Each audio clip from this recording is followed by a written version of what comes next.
6, 5, 4. I was born a male. I started living as a female when I was 19 years old, had a sex change when I was 30 years old.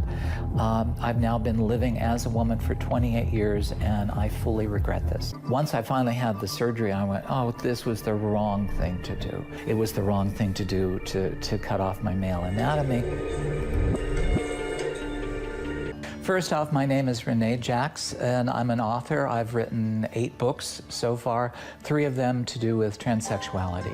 I was born male, grew up in a very conservative Republican family. My father was pretty much absent most of my childhood. He was an alcoholic. My mother was mentally ill. The childhood was so troubled and so traumatic that in retrospect, I was able to look at it and realize that there was no way I was getting out of childhood normal. You go and you take a shower and you're there to get clean, but every time I had to take off my clothes, every time I went to bathe, you know, there's no getting around the fact that I wasn't a girl, that I was a boy. And that really is the one memory that sticks out, is just how much I hate my penis, hated my penis. By the time I left high school, when I was 18, I was cross-dressing most of the time once I was away from school. And a couple years afterwards, I ended up in San Francisco, which had a very small gay community. And I had made the decision by the time I was about 20 to start living full-time as a girl. When you start dating people, and if you pass well enough, the whole purpose is, are you a transsexual or are you a woman? And in my mind, I was always a woman. I'm wanting to date, and I'm not telling the men that I'm dating that I have a penis. And so when they find out, they become violent. There were a couple instances where I was beaten very bad. The main milestone was finding a doctor who would give me the hormones. If I get the hormones, female cross-sex hormones, my life will be perfect. And then you think, well, if I can only get my voice, get my male voice up here, then that'll make me, you know, just happy.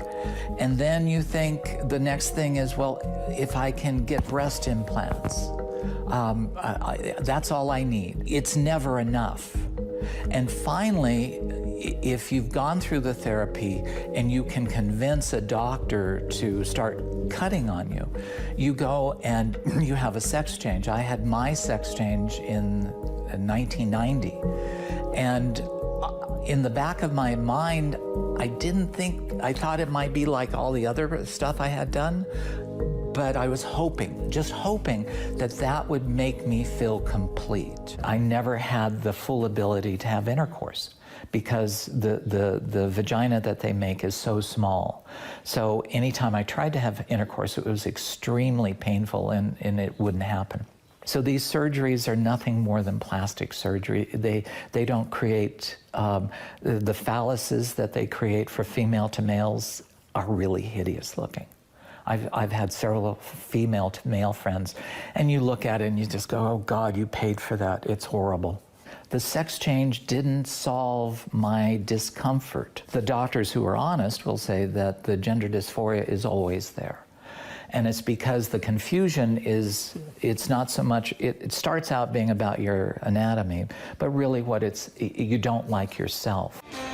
Being a freak in society, being, I call it in my book, a social pariah, is not the way you want to live. The isolation drives you to despair. And so, yeah, suicide is a big, big thing. Maybe you can remember exact day when you thought about committing suicide, and how did you stop yourself? Yesterday, I don't know. The first time was right before the surgery in 1990. And the only thing that kept me from doing it, quite honest, is I'm a coward at heart. I'm 60 years old. There's no reason for me, after a lifetime of being in transition, to go and start living, dressing as a man anymore. There's no benefit in it. But there is a benefit in my standing before an audience of young kids in college who are considering this path and saying to them, okay, I'm the real deal.